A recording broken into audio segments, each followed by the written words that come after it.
Pag nalagpasan ito mga kapatid, I'm telling you, you miss this Sunday service.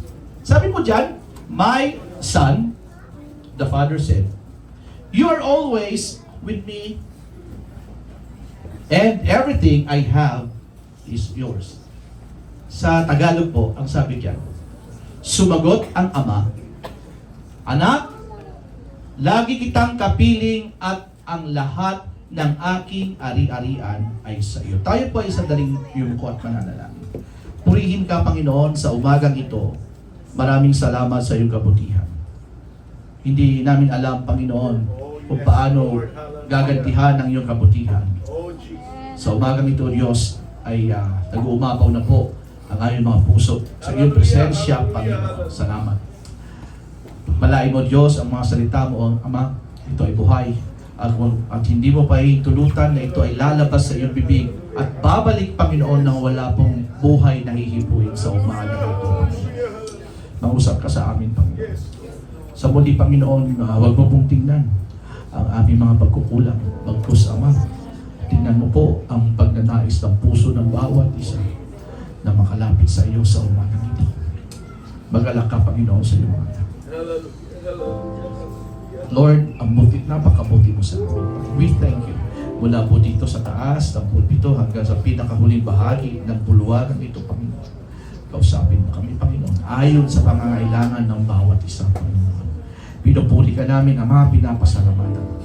Amin binabalik ang pinakamataas na papuri at pagsamba sa iyong banal at dakilang pangalang Jesus. Ang lahat po ay nagsabi na, Amen.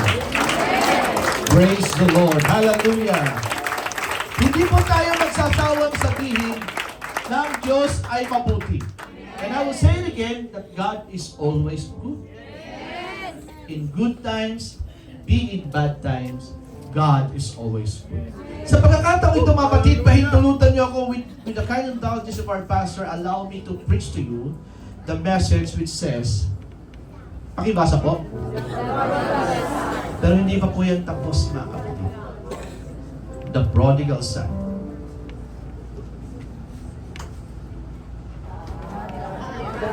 Pag-usapan natin ngayon, the other prodigal son. Kamayan mo ang iyong katabi at sabihin mo, upo na tayo. Praise the Lord. Amen. Amen. So, let's talk about the other prodigal son. Amen. Praise God. Hallelujah. Amen. There are seasons when it seems like the weight of your consistency bears heavily on your heart, mga kapatid. May mga pagkakataon po sa ating buhay, mga kapatid. Yung pagiging consistent natin sa buhay ay nagkakaroon po ng matinding bigat sa ating puso. Allow me to elaborate that, mga kapatid. No? Sinabi dyan, there are seasons when it seems like the weight of your consistency bears heavily on your heart. Allow me to elaborate it by citing this. You've tried your best and been diligent in effort or prayer, and yet you've nothing to show for it. Sa ating pong mga Kristiyano, mga kapatid, amen, maaari ang dami na nating panalangin. Lahat ng gawain na tinanap po natin, very consistent tayo sa panalangin. Mula po sa pagmulat ng ating mata, lahat po ng ating galaw, kahit nagtatrabaho tayo, umuusad tayo ng dalangin, subalit tila baga parang walang nangyayari. Nakakaramdam po ba tayo ng ganon minsan? Na lahat naman ng gawain, pastor, inatinan ko eh. Nagpa-fasting ako. I am very consistent about everything, about my prayer life, and yet it seems nothing is happening. Parang hindi yata naririnig ng Diyos ang panalangin ko. Meron bang gano'n dito? You may not raise your hand, but I know you will agree with me. Na minsan sabi nga sa biruan, kahit nakakaputput na ang tuhod o kaluluhod, para bagang wala pa rin nangyayari. Amen. Feeling wala talaga, mga kapatid. Amen. Next is this. Worse, still, it's almost as if every time you look up, someone around you is being blessed. Ang masakit pa, mga kapatid, parang yung mga tao lang sa paligid mo ang pinagpapala. Yes. Do you get my point? Nagpipray naman ako, bakit ito pa rin ang buhay ko? Amen. Naghahanap buhay naman ako. Minsan ginagawa ko hapunan, umaga, gabi. Pero parang wala pa rin nangyayari sa buhay namin. Hindi pa rin kami umaangat. Have you experienced that? Amen. Or at point in time, you question yourself that, not at least questioning God, you question yourself na parang walang nangyayari. Nagbibigay naman kami ng ikapo. We're faithful sa lahat ng giving and yet wala pa rin nangyayari. Kung sa Ilonggo pa, daway ni tupa Why ni tupa Ano man why ni tupa Ano rin ba? Kapoy na po, sige balik-balik sa church. Why man ni tupa Untat na lang ta. Adlaw si Kuya Chito. Palakpakan natin ang Panginoon, mga kapatid. Amen. Perhaps you prayed longer, worked harder, but it appears as if the prayers of others are answered without delay, and yours are not. Grabe ang panalangin ko, Brother Rasuli. Grabe ang fasting ko. Pero pansin ko yung mga panalangin ko, ay yung panalangin ng iba ay higit na dinidinig ng Diyos at ang panalangin ko ay wala. Parang si Brother, nakikita ko, halos linggo-linggo umakyat sa pulpito at nagpapasalamat na sila ay blessed ng Panginoon. Bakit parang ako, pray naman ako ng pray, parang wala akong patotoo. Dumating ba sa puntong yun, mga kapatid, na halos wala ka ng testimony? Bakit sila na lang akyat panaog sa pulpito, nagpapasalamat sa blessing, sa ganito, sa ganyan, samantalang ako, wala akong maipatotoo? I am talking to you right now. Let's be sensitive, mga kapatid. Dumating din po sa punto, Brother Arvin, sa buhay ko, tinanong mo ang sarili ko, wala ba akong pwede ipatotoo ngayon? Ang sabi ng Biblia, your testimony is my delight. Kaluguran ko ang iyong mga patotoo, pero paano malulugod ang Diyos sa akin kung wala akong patotoo? Hallelujah. Na ito pa rin ang buhay namin. Clap your hands to the Lord. Hallelujah, hallelujah. May mga pagkakataon, mga kapatid, that you are used to being happy for everyone around you. Masaya ka sa mga, nasanay ka na, kapatid, na nagiging masaya ka sa taong nasa paligid mo. Masaya ka sa patotoo ng mga kapatid sa paligid mo, sa mga tagumpay nila, celebrating their blessings and miracles. But in the secret part of your heart, you wonder to yourself, kailan ba ako magiging masaya kagaya nila? Nasanay na ako na maging witness na lang ng patotoo ni Brother Arvin. Nasanay na ako sa patotoo ng witness sa testimony ni Brother Jeff Argao.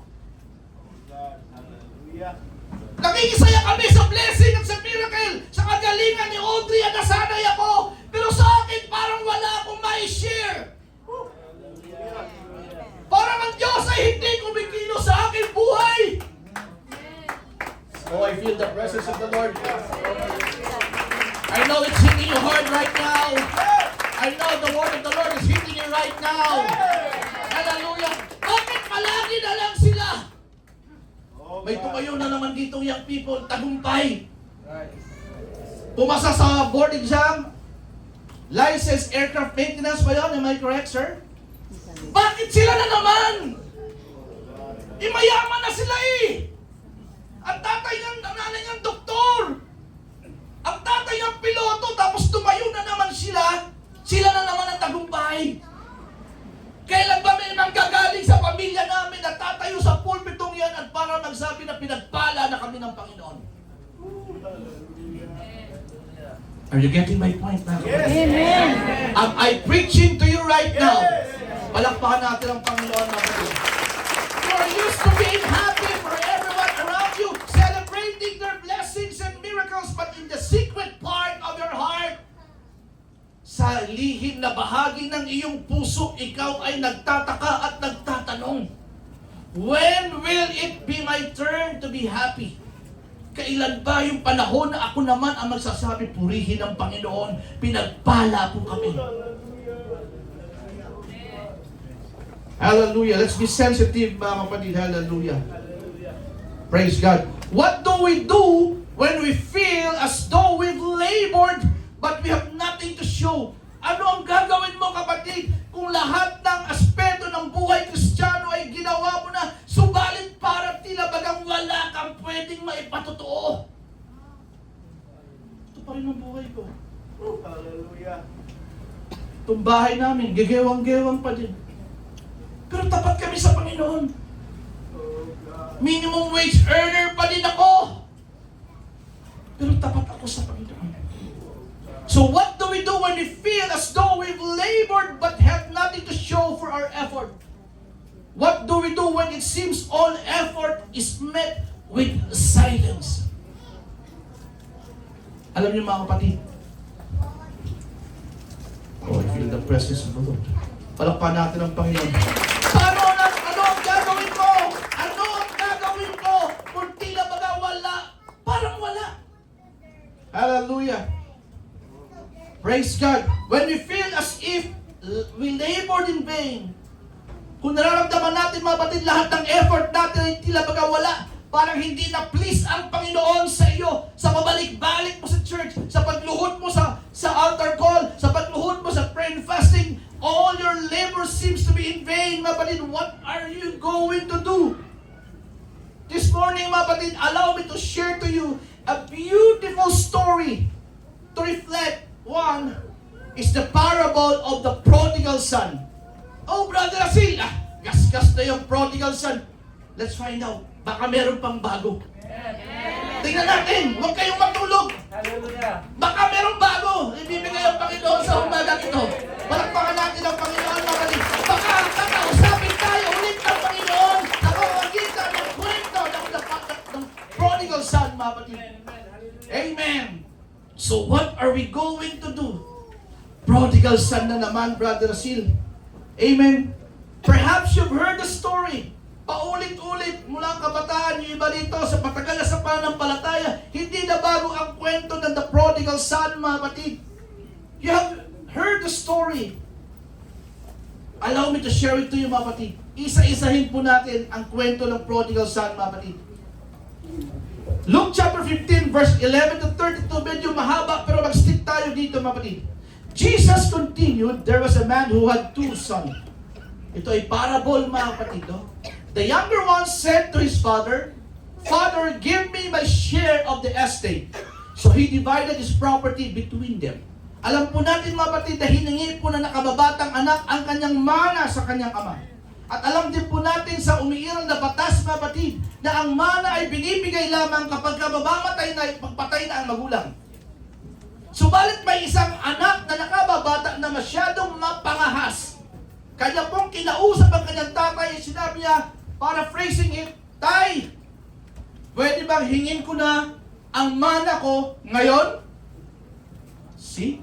Kung ikaw ang tatay, baka sinampal mo eh. Walang iya ka, buhay pa ako. Hindi, hingi mo na yung mana mo. Pero yung reaction po ng tatay, hindi. Ang ginawa po ng tatay, he agreed. Binigay ang parte ng bunsong anak. Verse 13, nung nakuha na po ng anak yung kanyang part sa mana, not long after that, the younger son got together all he had, set off for a distant country, and there squandered his wealth and wild living. Matapos siya pong kunin ang kanyang mana, siya po ay nagpakalayo-layo, mga kapatid, sa malayong bayan, at doon po nilustay niya po yung kayamanan, yung manang binigay sa kanya ng magulang in a wild living, mga kapatid. Sabihin natin, wild living. Praise God. Amen. Kaya hindi po advisable talaga, mga kapatid, na ang magulang ay masyadong maluwag sa anak pagdating sa kapirahan, mga kapatid. The parents should teach their children on how to value money. Ako po, mga kapatid, sa totoo lang, habang nag-aaral po ako, mga kapatid, tindera po ako ng gulay sa palengke, sa riles ng tren, sa bikutan, mga kapatid. I know how to value money, mga kapatid.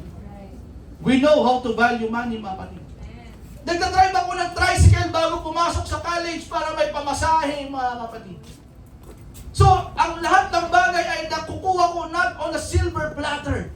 So, mga magulang ngayon, mga kapatid, huwag konting kibot, bigay ng bigay agad. Turuan natin sila ng value ng pera, mga kapatid. It is true. Nasasabihin ng mga magulang, Brother Asil, ayaw ko kasing maranasan ng aking anak yung dinanas kong kahirapan. Maganda po yan. Pero turuan din natin sila na hindi lahat ng bagay ay nakukuha sa madaling paraan. Palakpakan natin ang Panginoon, mga kapatid.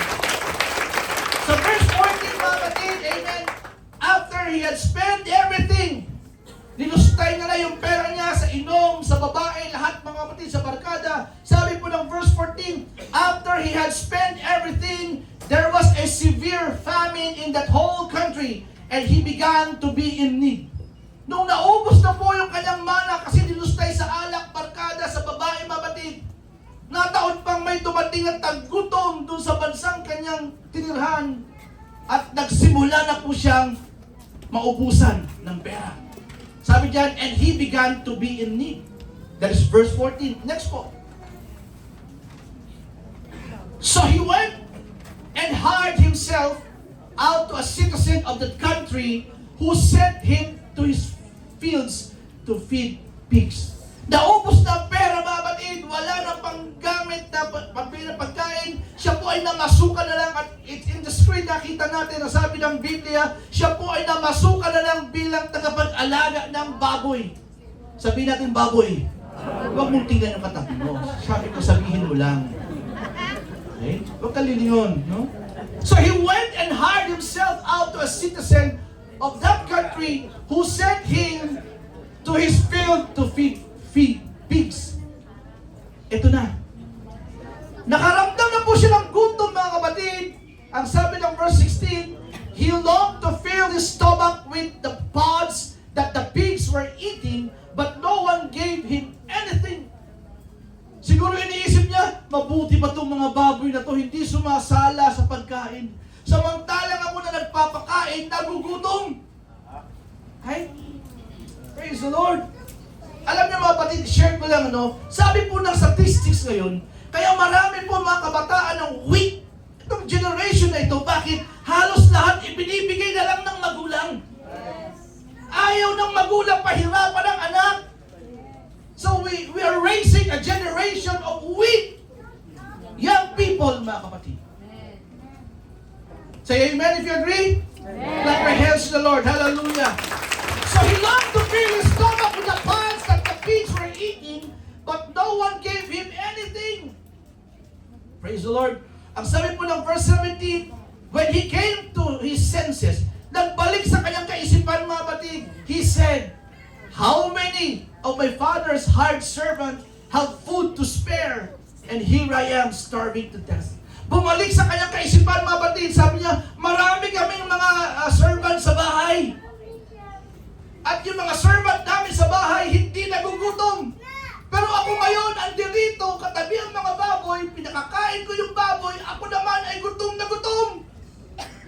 So I want you to yung imagination natin, pagganahin natin, imagine nakaupo ka sa ganyan, sa kural ng baboy, mabaho, madumi ka, wala kang makain, pero nagpapakain ka ng baboy. Praise the Lord. Sabi po next, ito na po ang kanyang realization. I will set out and go back to my father and say to him, Father, I have sinned against heaven and against earth, against you. So naisip ulit nung lalaki, mga kapatid, bumalik sa kanyang isipan, sabi niya, babalik ako sa aking ama. Ako ay hihingi ng tawad at sasabihin ko sa kanya, Tatay, nagkasala po ako sa langit at nagkasala ako sa iyo.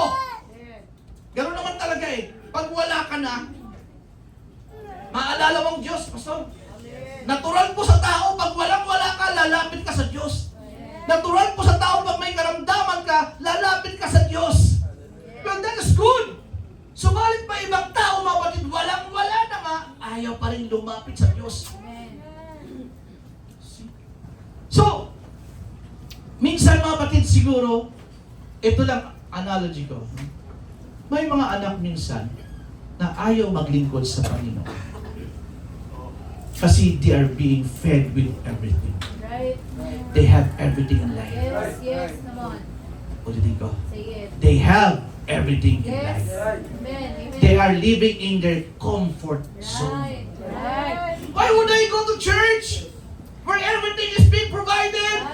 Why would I serve the Lord where I am living a very comfortable life? Hallelujah. Yes, Lord. But come to realize this.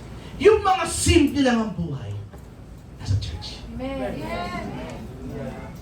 Yung halos, yun, nasa church. Hindi ko po nililiit ang bagay na ito. Sometimes, poverty is a blessing. Sometimes, on the other hand, richness sometimes is a curse. Tatagalogin ko. Minsan, ang kawalan po ay nagiging pagpapala sa iyo. Naging pagpapala in the sense na lumalapit ka sa Panginoon. Wala ka na ibang kakapitan kundi ang Panginoon. Wala ka na ibang iiyakan. Wala ka ibang aasahan kundi ang Panginoon. Not your ATM, not your bank account, only Jesus. On the other hand, ang kayamanan ay naghahatid ng sumpa. Bakit, Brother Asin? Pag may pera ka, pag sustentado ka, you will not care about Jesus. And that's the reality. I am talking to you as hard as I could today. I want you to get hurt today.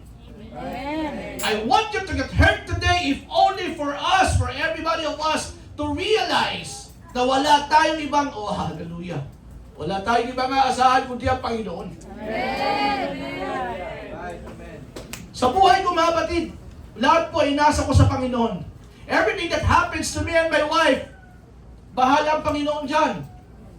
Kaya pa nag-uusap kami ng asawa ko, pag may nilagay siyang concern, pag sinabi ko, patay tayo dyan. Alam na seryoso yung problema na. And, wala ko inaasahan kundi ang Panginoon. Palakpakan natin ang Panginoon, mga batid. Amen, amen. Hold your thought, mga batid. Magpumibig na, mga batid. Maminis mo po ang pinaka-meat ng preaching na ito today. Ang sabi niya sa verse 19, I am no longer worthy to be called your son. Ito yung iniisip niya sa kanyang sa isip niya. Bumupula po siya ng script na sasabihin niya sa tatay niya pag nagkita kami. Sabi niya, sasabihin ko sa tatay ko, di ba sabi niya, Tay, sorry, nagkasala ako sa langit at nagkasala ako sa iyo. Ito pa yung sunod na nasa isip niya, sasabihin niya pag nakita siya ng tatay niya pag uwi niya. Ang sabi niya, I am no longer worthy to be called your son. Make me like one of your hired servants. Dito mo, nung walang-wala na siya, naging humble siya. Samantalang the first time he was asking for his mana o kanyang inheritance, he was so proud. Ang sabi ng tatay niya, Dad, give me all my inheritance. Dad, give me my share. Pero nung wala na siya, anong sabi niya? I am no longer worthy to be called your son. Make me like one of your hired servant. Kasi di ba inisip niya, habang nakaupo siya, mga kapatid doon sa katabi mga baboy, sabi niya, sa bahay namin marami kayong mga katulong eh. Pero yung mga katulong namin, abunda sa pagkain, maraming kinakain. Tapos ako wala akong makain. Babalik na lang ako sa bahay namin. At kahit hindi na ako kilalanin ng aking tatay na bilang isang anak, kahit kilalanin lang niya ako bilang isang alipin o servant dahil ang mga servant sa bahay ay hindi po nagugutom. Clap your hands to the Lord, mga kapatid. So what he did, mga kapatid? So he got up and went to his father. Hey, sundan niyo po yung thought. This is the beauty of studying the Word of God, mga kapatid. Yes, amen. Praise the Lord. So verse 20b, but while he was still a long way, so pauwi na siya mga kapatid, ang sabi diyan, his father saw him and was filled with compassion for him. Anong ginawa ng tatay? He ran to his son. Kumbaga, andun pa lang sa pintuan yung anak. Ang tatay ng dirito, hindi na po hinintay ng tatay na makarating mapalapit sa kanyang anak. Ang tatay mismo ang lumapit. It symbolizes humility of the part of the father, mga kapatid. May ibang tatay, lumapit ka dito. Palayas-layas ka eh. Ikaw ang lumayas, ikaw ang bumalik, no? Pinakita po, mga kapatid, kung gaano po ang pag-ibig ng ama sa kanyang anak, katulad po ng pag pag-ibig ni Jesus sa iyo at sa akin, mga kapatid. Amen. Na kahit paulit-ulit tayo nagkakasala, mga kapatid, paulit-ulit tayo nagkakamali, mga kapatid. Amen. Ang kamay po ng Diyos are wide open, mga kapatid. At sinasabi ng anak ng Panginoon, lumapit ka, anak, bumalik ka dito. Walang magkukondem sa iyo. Mahal kita, anak. I will accept you again. That is why paulit-ulit sinasabi ng church, kapatid, ng ating pastor dito, ang church po ay hindi po para sa mga banal at perfecto, kapatid. Ganun po yung daliri niyo. Tapos ituro mo dito. Ang church po ay para dyan sa tinuturo mo. Ang church po ay dyan sa tinuro mo na hindi perfecto. Ang church po ay dyan sa tinuro mo na maraming pagkakamali sa Diyos. Subalit ang Diyos ay hindi po nagsawa na unawain ka at nagkapit ka uli. Uulitin ko, hindi mo nagsasawa ang Diyos, kapatid. So but while he was still a long way off, his father saw him and was filled with compassion for him.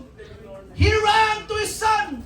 Sabi ng Biblia, he ran to his son. Hindi po sinabi ng Biblia, the son ran to his father. But the father ran to his son, threw his arm around him, and kissed him. Pwede bang sampulan natin ito? Brother, doon ka sa pinto. Ikaw. Ayaw ko sa Cedric. Masyado ang gamit yan dito eh. Sobrang exposure na yan. Granting, si brother, friends, yung prodigal son, nandun pa lang siya, dito ka mag-stay, lakad ka konti. Pogi ng prodigal son natin. Dito ka lang. Diyan ka muna. Nung nakita ng tatay, mga batid, anong ginawa? Yung tatay mismo ang tumakbo. Tumakbo ha! Tumakbo! Tumakbo yung tatay, tumakbo ang ano? Iyakap niya yung kanyang anak at see! Ang ganda, mga batid, ng pag-ibig na pinakita ng Diyos sa alubughang anak, mga kapatid. Hindi niya hinintay yung anak na pumunta mismo sa lumapit sa tatay, but the father ran as fast as he could. Sabi niyan, threw his arms around him and kissed him. Eh kung iba-iba lang yan, baka sabihin tatay, pigilan mo kasi sipain ko yan. Pakita ka ba? Hayop ka! Initial reaction ng tatay, magbuti na lang. Pag si Alvin yung ginawa sa'yo ni Arjimson, ang gawin mo. O nag-isip agad, nag-isip mo na siya. Hindi natin alam, di ba? Hindi natin alam. Imagine yung kalahati ng kayamanan ng 4A. Naging 2A na lang. Praise God. Pero ang sabi niya, mga batid, ang tatay ay tumakbo, sinalubong yung anak. Niyakap ang anak at hinagkan siya, mga kapatid. Imagine the situation like that, mga kapatid. I just want you to play with your imagination on what really actually transpired during that time. Praise God. And look at that. He threw his arm, he ran to his son, threw his arms around him, and kissed him, mga kapatid. Palakpakan natin ang Panginoon, mga kapatid.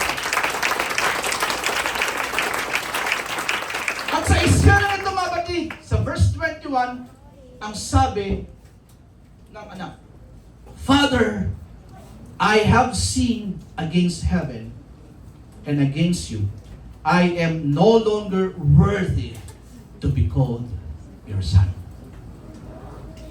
Napakadakilang pag-ibig, mga kapatid. Napakadakilang pag-ibig. Kung sa tatay mo yan, tagain ka pa. Balik-balik ka pa dito. Mayas ka. Hindi na kita, kinalimutan na kita. Wala na akong anak. Patay na ang isang anak ko. Yan ang mga linyahan sa pelikulang Pilipino, di ba? Patay na ang anak ko. Isa na lang ang anak kong buhay. Praise God. Anong ginawa ng tatay? Naganda. Basahin natin. Luke 15:22, but the father said to his servant, Quick! Tinawag ang kanyang mga alipin. Bring the best robe. Put it on him. Ilabas mo dyan yung lakos na t-shirt, isuot mo sa anak ko. Ilabas mo ang Levi's sa pantalon, isuot mo. At suotan mo ng ano? Sandals. Na ano? Crocs. Yung original, hindi yung just LYB. Maraming Crocs sa LYB. Crocs palang basa minsan dyan, no? So, ang ginawa ng tatay, amen, tinawag yung alipin, mabatid, ang sabi, quick, dalhin dito yung pinaka-best na damit. Isuot nyo sa kanya. Isuot yung sing-sing na 24K gold. No? And put on the sandals on his feet. Ano pang ginawa? Bring the fattened calf and kill it. Dalhin nyo rin dito yung pinatabang guya at katayin at tayo po ay mag-celebrate. Biglang tutok. Celebrate good time. Come on. Celebration. Nagkakaroon na sila, di ba? Celebrate good time. Come on. Celebrate Jesus. Celebrate. Di ba? Siyado kayo spiritual eh. Di ba? Tinatugtog, pinasabi, bring the battle calf and kill it. Let's have feast and celebrate. Tumugtog ba? Celebrate good time. Come on. Celebrate it. Yahoo! Tatay ka, celebrate talaga yung masaya. Very festive ang atmosphere, mga batid. Eto na. Are you ready for this, mga batid? Sabihin niyo po, ready? Ready! Meanwhile, the older son was in the field. Yung older son, nasa field, nagtatanim, nag-aalaga ng mga hayop nila. When he came near the house, nung pauwi na siya, he heard music and dancing. Diba? Ano yung uso yung kanta ngayon? Sa'yo ngayon, ganon-ganon? Anong tawag na? Ano yan? Hindi yung tatalikod pag ganon? Paano yan? Ano siya, paano yan? Sabi natin sa sayawin natin yun, perfect natin yan. Ano mo ba yung tawag sa sayaw niya? Ha? Yung uso-uso ngayon sa internet, yung dalawa sasayaw, gano'n. Paano ba yan? Chef? Diba? So meanwhile, the older son was in the field. Nung pauwi na siya, mga batid, hold on, near the house, he heard music and dancing. No? At habang naglalakad po siya, tinawag na po yung isa sa kanilang mga servant at nagtanong, teka, ano yung naririnig ko? Meron akong naririnig parang masaya, may tugtugan. Ipaliwanag mo nga sa akin ano yung naririnig ko. Ano ang sabi ng servant?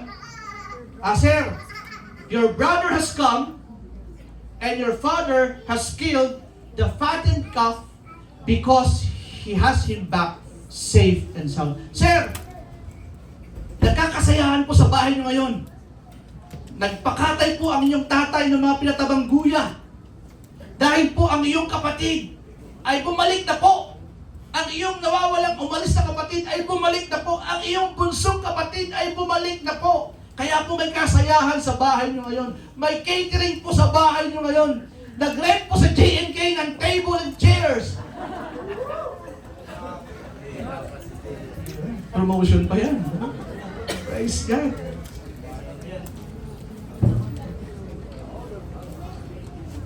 Pero anong reaksyon ng kapatid? Are you ready for this? The older brother became angry to go in. Sino sabi? Bumalik pa ang hayop. Ako naiwan dito. Bumalik pa.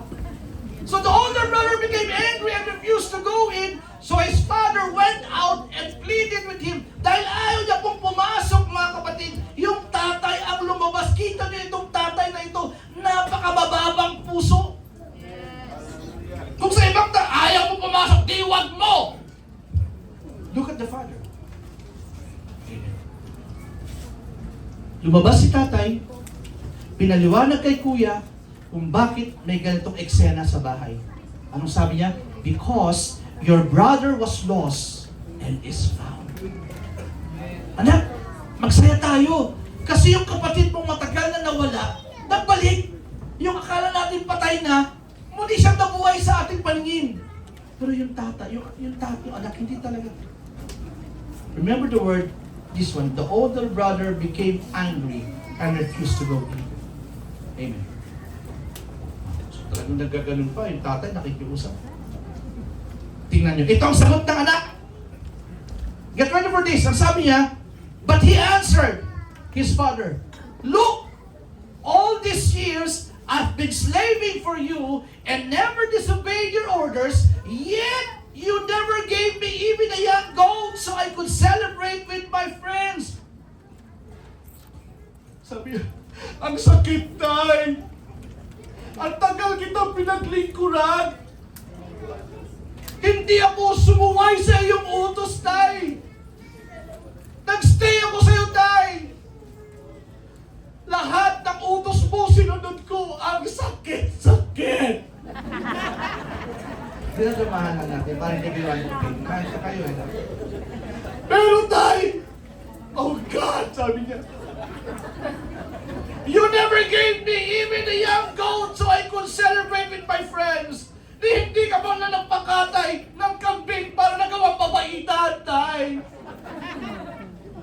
Para makapag-celebrate kami ng mga barkada ko. Ako na naging tapat sa iyo, Tay. Ako na nag-stay sa iyo pag may sakit ka. Ako ang nagpapainom sa iyo ng gamot. Every morning, tinitiblahan kita ng kape. Pag masakit ang likod mo, Tay, minamasahe kita. Pero ni isang kambing, batang kambing, hindi mo nagawang magpakatay para may kain ako sa aking mga barkada. Hallelujah. The reason was valid. You agree? Yeah. Valid ang reason. Nasaan yung bunso kong kapatid, Tay, nung may sakit ka? Ako ang nagtakbo sa'yo sa medical center Muntinlupa.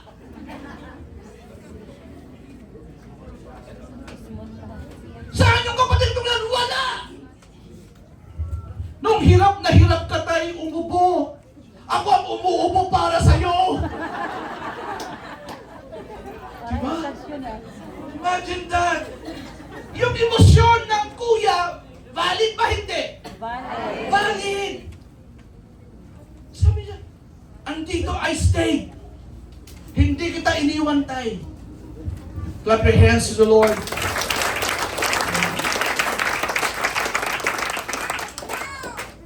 Ano sabi niya? Sa verse 30, but when this son of yours who has squandered your property with prostitute comes home, you kill the fattened calf for him. Talagang binuhos po ni kuya yung emosyon niya. Anong sabi niya sa Tagalog halimbawa? Pero, Tay, nung dumating yung bunso mong kapatid na nilustay ang kanyang kayamanan sa mga babaeng bayaran, umuwi ngayon dito sa atin, ipinagkatay mo pa ng pinatabang guya. It's unfair!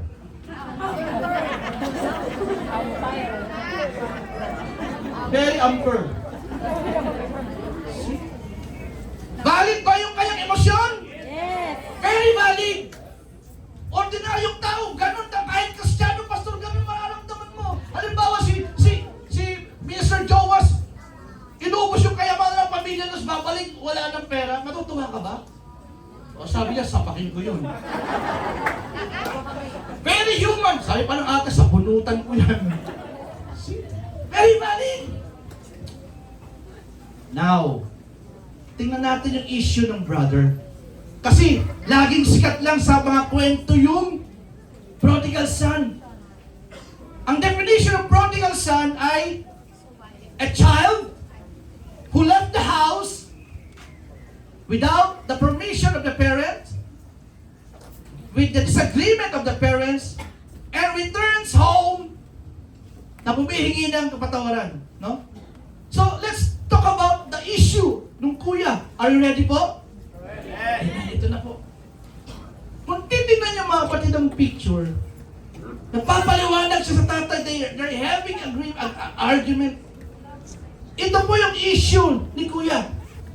He has been in his father's house, tirelessly working and obeying all the commands, but never once has there been a celebration for him.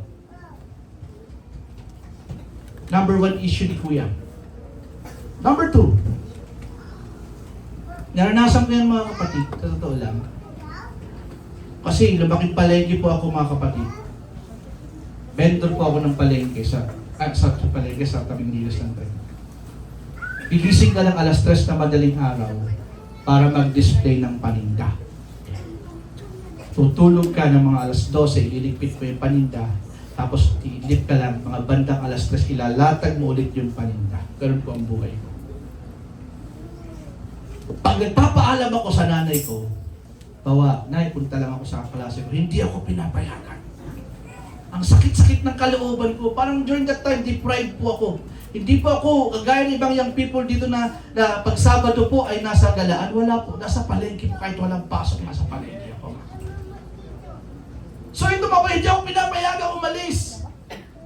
One time po yung kuya ko, sinundo na mga kaklase niya, nagpaalam, pinayagan! Sabi ko na, ayaw akong payagan. So parang ganito mga kapatid, no? So ang issue ni kuya, he has been in his father's house, tirelessly working, obeying all the commands, but never once has there been a celebration for him. Okay? Next issue. Perhaps he feels unseen or exhausted. And he wonders where his reward is.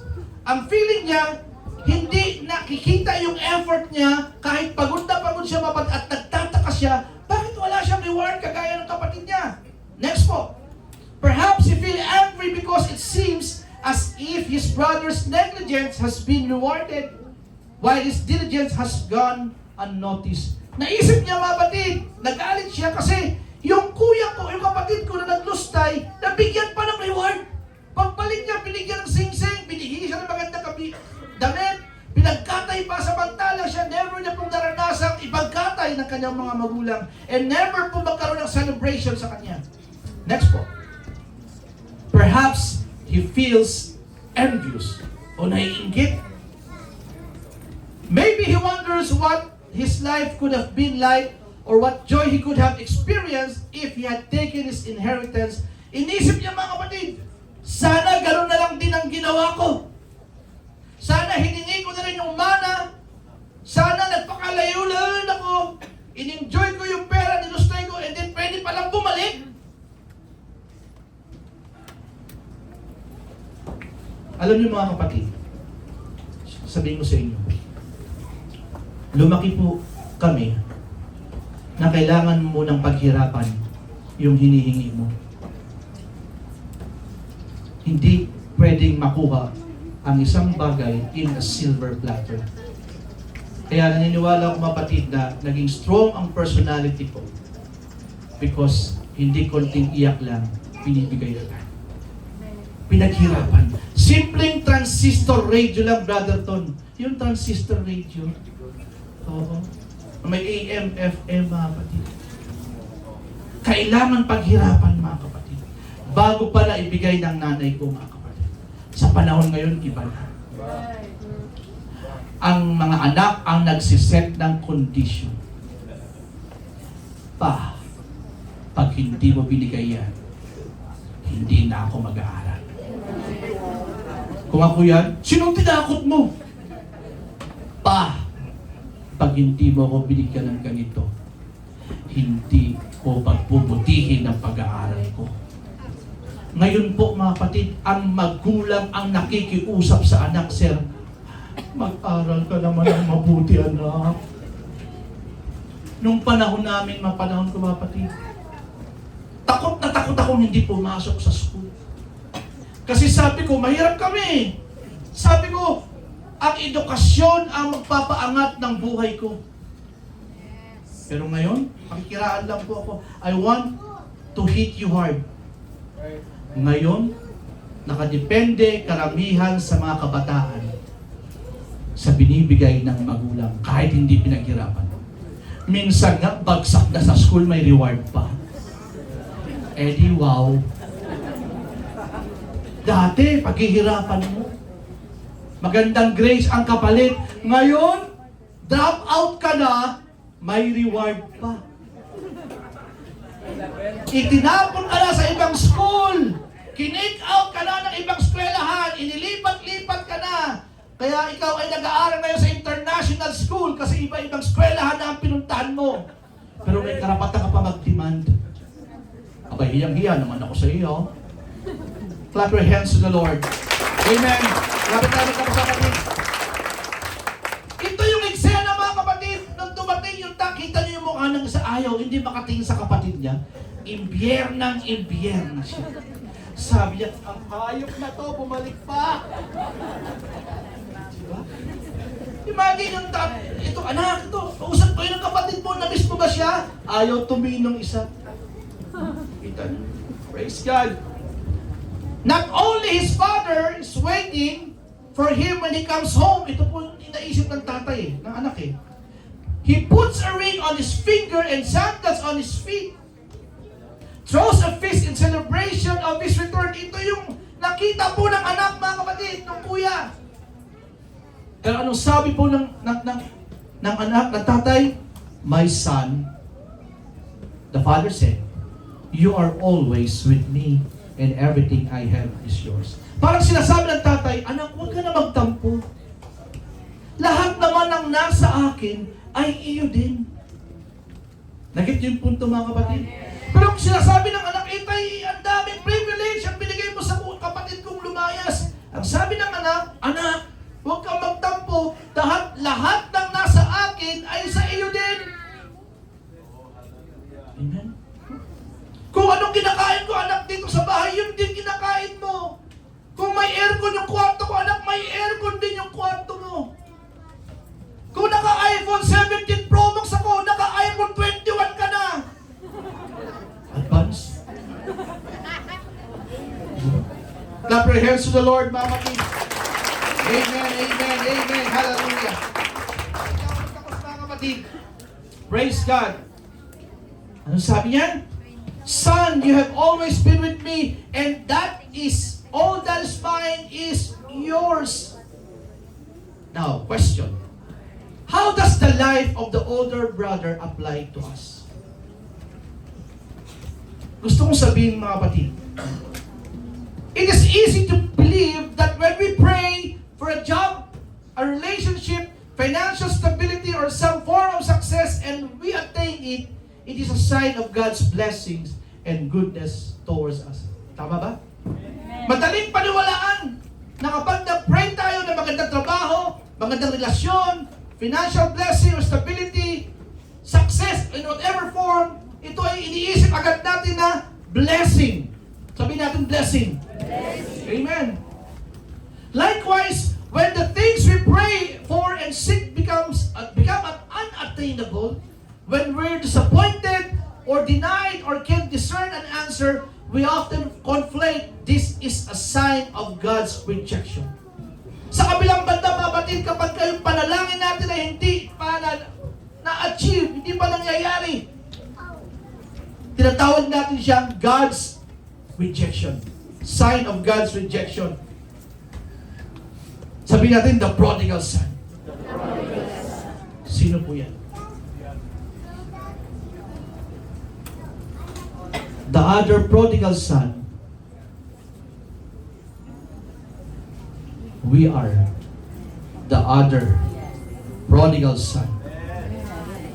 Sometimes. Ulitin ko po. We are the other prodigal son.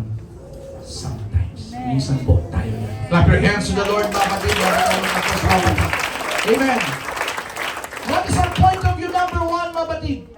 Like the elder brother or the older brother, even though we are already enjoying God's blessing, sometimes we doubt His love and we think that He is doing nothing good for us.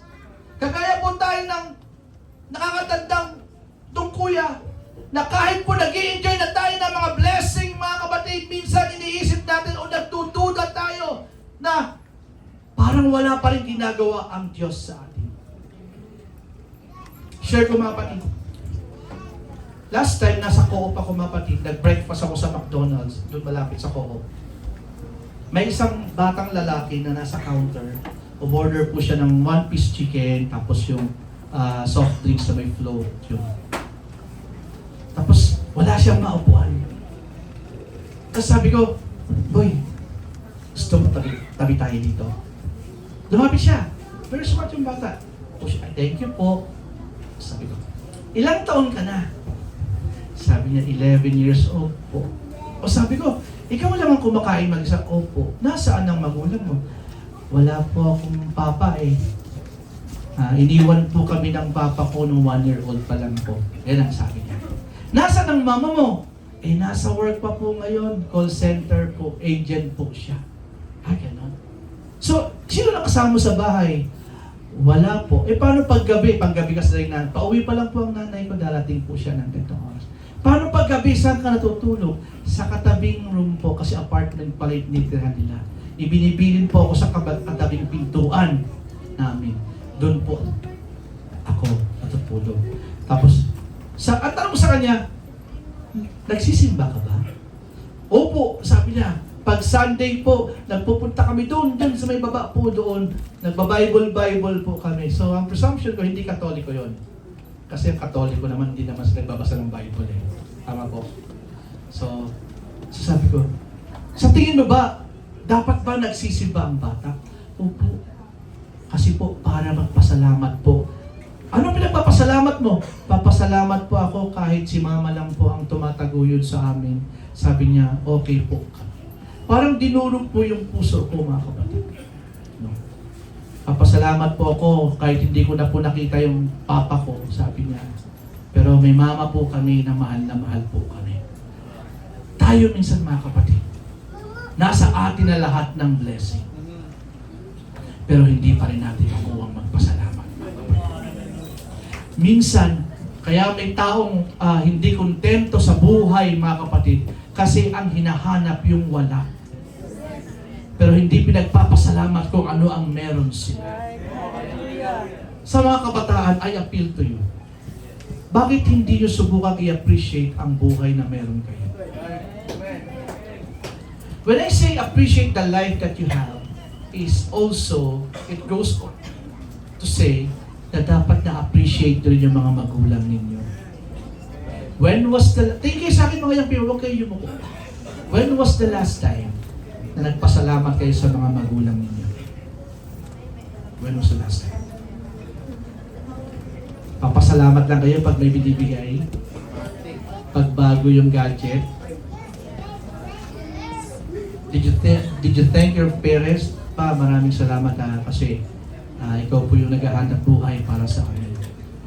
Nasabi mo ba sa magulang mo yung people na, pa, ma, gusto kong malaman ninyo na mahal kita. Gusto kong malaman niyo pa, ma, na pinagpipray ko po kayo. Gusto kong malaman niyo pa. Listen to me, young people. Hindi yung pag namatay na yung tatay niyo, ma, mahal na mahal kita. Ako susuntokin kita. Ako yung patay, ilalabas ko yung kamay, susuntokin ko yung mukha mo. Mahal na mahal. Yung talak ng buhay ako, hindi mo nga ako ipagtimpla ng kape. Tapos ngayon nasa kabahan ako, iyak-iyak kasi sipain talaga kita. Babangon talaga ako. Sabi, Lord, for the last time, sipain mo lang ito, anak ko. We are like the elder brother, even though we're already enjoying God's blessing. Yung kuya, kaya nga, yung kuya, mapatid, kahit nai-enjoy niya na lahat, mapatid, yung comfort, yung convenience sa bahay ng tatay niya, nagreklamo pa din siya. Pero hindi niya naisip yung magandang buhay na binibigay ng tatay niya. Minsan tayo po, ganun po tayo. May blessing na tayo, hindi tayo marunong magpasalamat. Mapalad ang mga kabataan dito. Wala pa kayong trabaho, may mga kotse na kayo. Nag-aaral pa kayo, may mga sasakyan na kayo. Kami dati hindi. Binuhog ko. Sakay lang sa Carabao. Bakiro sa Carabao. Lakad.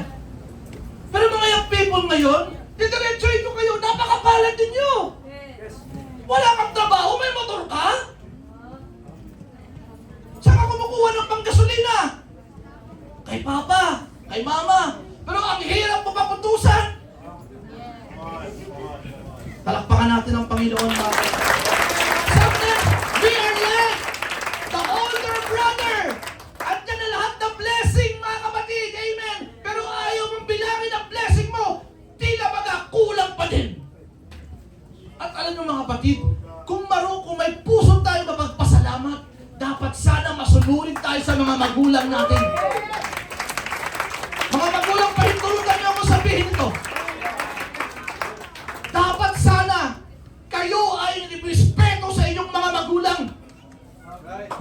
Pinag-aaral kayo, hindi sa putyo-putyong eskwelahan. Private schools. Pero anong binabalik nyo sa mga magulang nyo? Pasakit. Sana tamaan kayo ng pangangaral na ito at maramdaman ninyo na nais ng Diyos, marinyo ang inyong pag-iisip. Clap your hands to the Lord.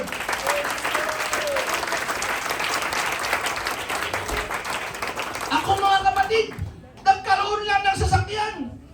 2016. Kayo, bahayahay.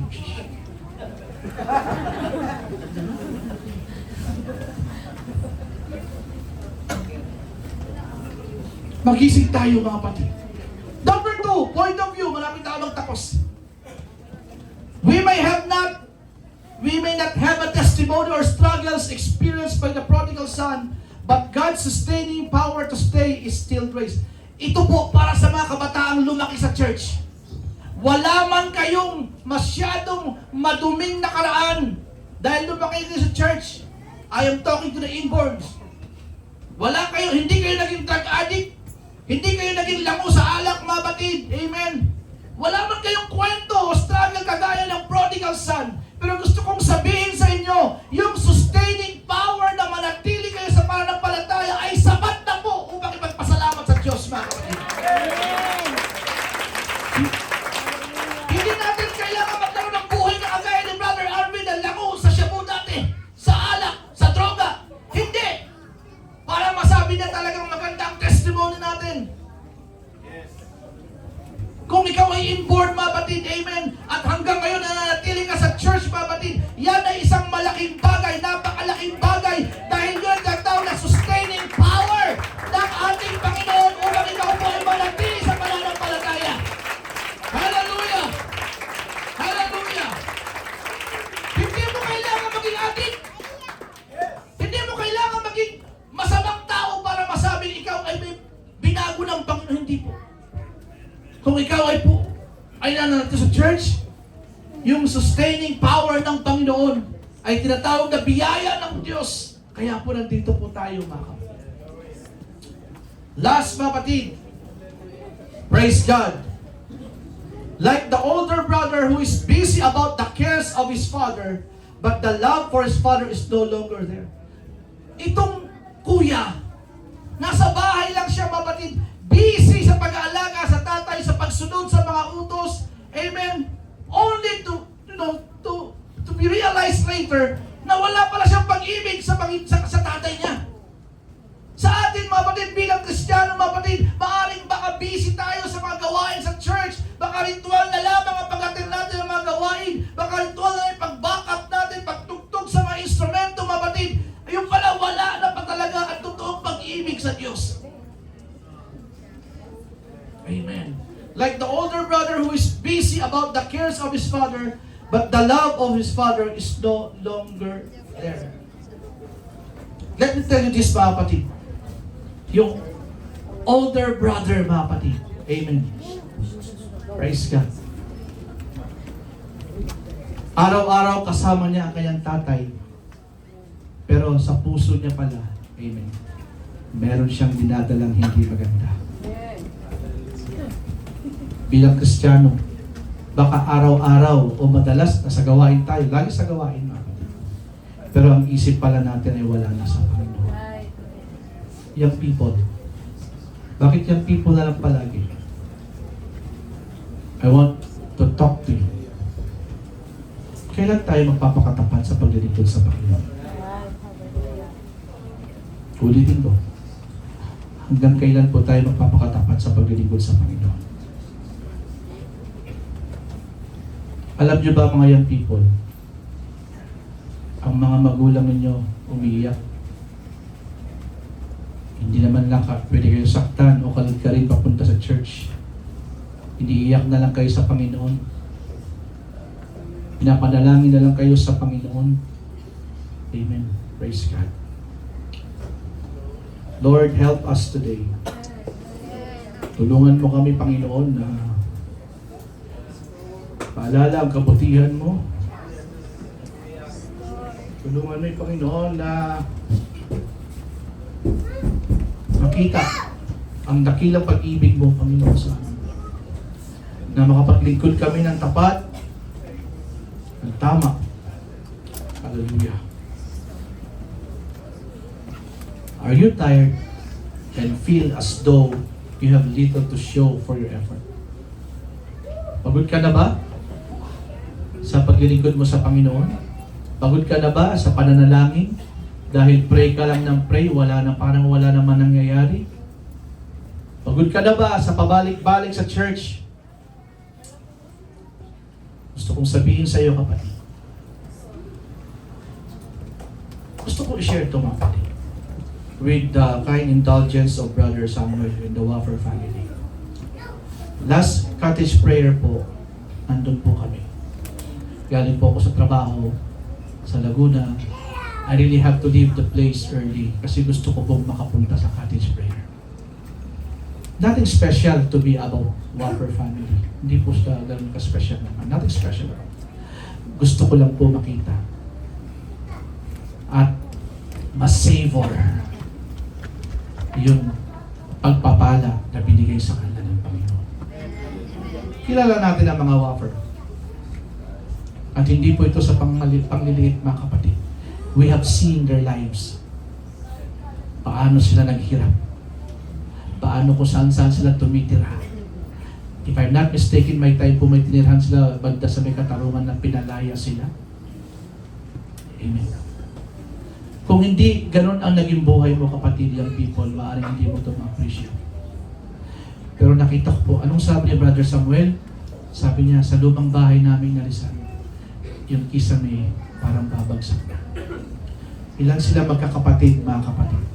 Ilang anak niya. Pero sumuko ba sila? Ang mga anak nila ay nasa church nila. Hindi ko tinataas ang Samuel, ang Waffer. Israel, Sheena, Cedric, Shabilin, Chadin.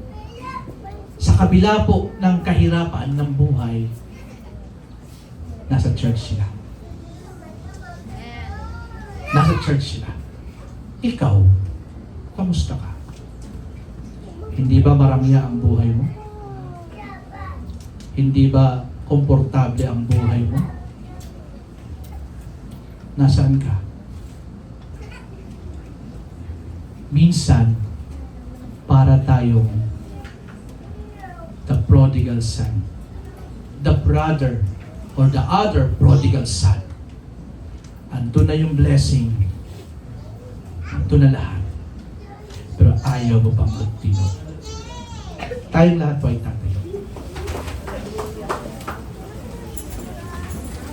Sabi ng Panginoon, everything that belongs to Him belongs to you.